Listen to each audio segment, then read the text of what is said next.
Sejarah dalam keagungannya tidak menyukai kata andai. Namun, pikiran manusia justru selalu terobsesi pada kemungkinan yang tersimpan di baliknya. Kata andai berfungsi sebagai sebuah laboratorium pikiran, tempat kita membedah takdir-takdir alternatif yang tidak pernah sempat terwujud. Hari ini kita akan masuk ke laboratorium paling berbahaya dalam sejarah Indonesia dengan memutar kembali jarum jam ke akhir September tahun 1965. Di sana, kita akan membatalkan sebuah peristiwa yang terpatri dalam ingatan bangsa dan melihat sebuah republik lahir dalam warna yang sama sekali berbeda. Nah, ini bukan lagi pertanyaan apa yang terjadi saat G30 SPKI, melainkan pertanyaan fundamental. Apa yang terjadi jika G30 SPKI tidak pernah ada? Setiap sejarah alternatif membutuhkan satu titik pembeda krusial, sebuah momen di mana alur realitas mulai bercabang. Titik pembeda kita adalah sebuah malam yang tenang, di mana isu Dewan Jenderal berhasil diredam diplomasi Soekarno dan kelompok untung memutuskan untuk tidak pernah bergerak. Partai Komunis Indonesia, di bawah D.N. Aidit, memilih jalan parlemen. Yakin bahwa waktu, karisma Soekarno, dan jutaan massa adalah perisai dan pedang mereka. Malam itu berlalu tanpa penculikan, tanpa sumur tua, dan tanpa darah para jenderal yang tumpah di ibu kota. Bangsa Indonesia terbangun pada 1 Oktober 1965 dalam keadaan yang tampak sama. Namun sesungguhnya segalanya akan segera berubah selamanya. Tanpa tragedi G30 SPKI, narasi hitam putih tentang pahlawan dan pengkhianat tidak akan pernah sempat dituliskan oleh para pemenang. Angkatan Darat, rival utama PKI, kehilangan momentum moral dan politik yang kelak menjadi fondasi kekuasaan mereka. PKI tidak lagi menjadi kambing hitam sejarah, melainkan justru mendapat status sebagai martir politik yang nyaris menjadi korban konspirasi. Aliran simpati publik memberi Soekarno, yang ideologinya semakin ke kiri, alasan pembenar untuk membersihkan lawan-lawan revolusi. Jenderal-jenderal kanan di Angkatan Darat segera disingkirkan, dan posisi-posisi kunci militer diisi oleh perwira progresif revolusioner yang loyal pada Soekarno. Dengan partai-partai kanan yang telah digembosi, serta Angkatan Darat yang dilemahkan, PKI melaju di atas karpet merah menuju puncak kekuasaan. Pemilihan umum berikutnya hampir bisa dipastikan akan menjadi panggung kemenangan mutlak bagi Partai Komunis. Suksesi kepemimpinan telah terjadi secara de facto, di mana Soekarno tetap menjadi simbol, namun para petinggi PKI adalah arsitek harian negara. Republik Indonesia perlahan bertransformasi menjadi Republik Rakyat Demokratik Indonesia. Dasar negara Pancasila tidak dihapus, namun ditafsirkan ulang secara radikal di mana sila ketuhanan menjadi subordinat dari tafsir keadilan sosial.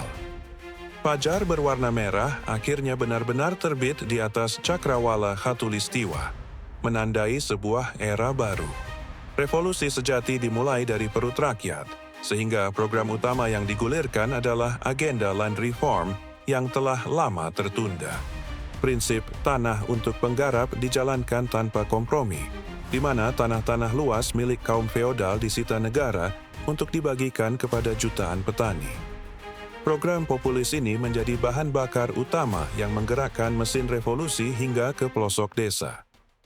Langkah strategis kedua adalah nasionalisasi total, di mana perusahaan-perusahaan vital milik asing diambil alih oleh negara atas nama kepemilikan rakyat.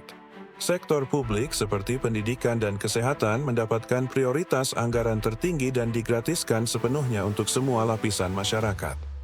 Di bawah patronase Lekra, kesenian didorong untuk melayani revolusi, yang termanifestasi dalam lagu-lagu perjuangan, film propaganda, dan patung-patung buruh yang monumental.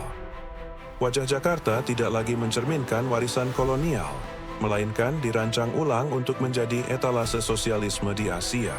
Jika dilihat dari luar, Indonesia tampak seperti sebuah surga kaum proletar yang sedang giat dibangun, sebuah utopia tropis yang menjanjikan. Di panggung geopolitik global, Indonesia menjelma menjadi raksasa baru yang disegani sekaligus ditakuti.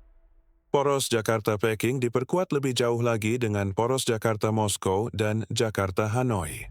Indonesia, yang pernah menjadi inisiator gerakan non-blok, kini secara praktis telah menjadi ujung tombak komunisme di Asia Tenggara.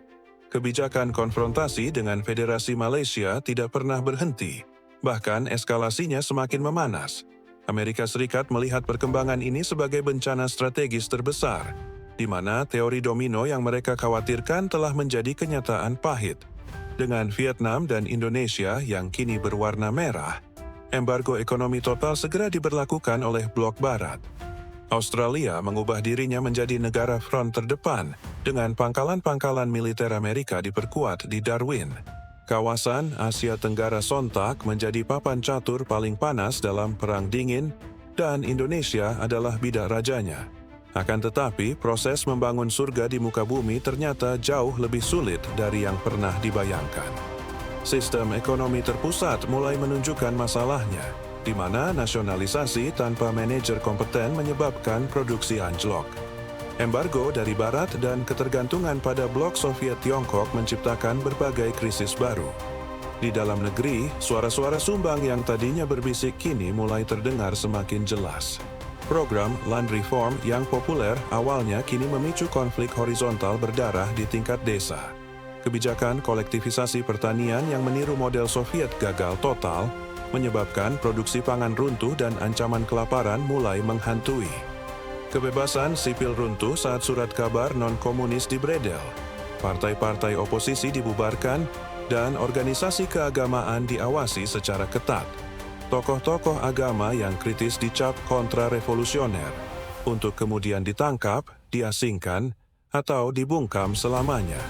Lekra bertransformasi menjadi polisi kebudayaan, di mana karya seni yang tidak sejalan dengan garis partai dianggap produk dekaden. Banyak seniman dan intelektual cemerlang akhirnya memilih diam, mengubur kreativitasnya, atau melarikan diri ke luar negeri. Utopia yang dijanjikan itu mulai menunjukkan retak-retak yang mengkhawatirkan di sekujur fondasinya. Surga bagi kaum proletar itu ternyata memiliki tembok yang sangat tinggi dan penjara bawah tanah yang sangat dalam. Di titik inilah kita harus menghentikan eksperimen pikiran kita dan kembali ke alur realitas yang sesungguhnya. Skenario sejarah alternatif ini bukanlah pembelaan ataupun penghakiman, melainkan sebuah cermin untuk mengajukan pertanyaan sulit. Apakah jalan sejarah yang telah kita tempuh selama ini adalah satu-satunya jalan yang mungkin ada untuk kita? Skenario tadi menunjukkan Indonesia yang mungkin lebih egaliter, namun dengan risiko kehilangan kemajemukannya yang berharga. Skenario itu menunjukkan Indonesia yang mungkin kehilangan jiwanya karena membunuh kebebasan berpikir. Namun, realitas kita yang lahir dari trauma G30S terbukti juga melahirkan monsternya sendiri. Sebuah realitas yang melahirkan 32 tahun rezim otoriter represif yang dibangun di atas ketakutan dan pemberangusan.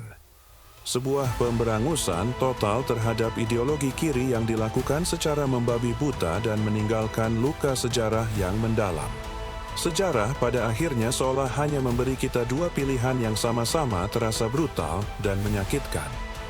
Melihat kedua jalan yang sama-sama terjal itu, tugas kita bukanlah meratapi sejarah, melainkan memetik pelajaran berharga dari kedua skenario tersebut.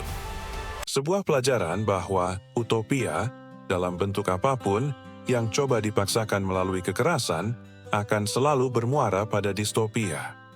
Baik utopia dari spektrum kiri maupun kanan, pada akhirnya sama-sama akan menghancurkan kemanusiaan. Maka pertanyaan yang relevan bagi kita kini bukanlah bagaimana jika, melainkan pertanyaan yang jauh lebih mendesak. Bagaimana sekarang? Bagaimana cara kita merawat republik yang terlahir dari persimpangan-persimpangan sejarah yang begitu tragis ini?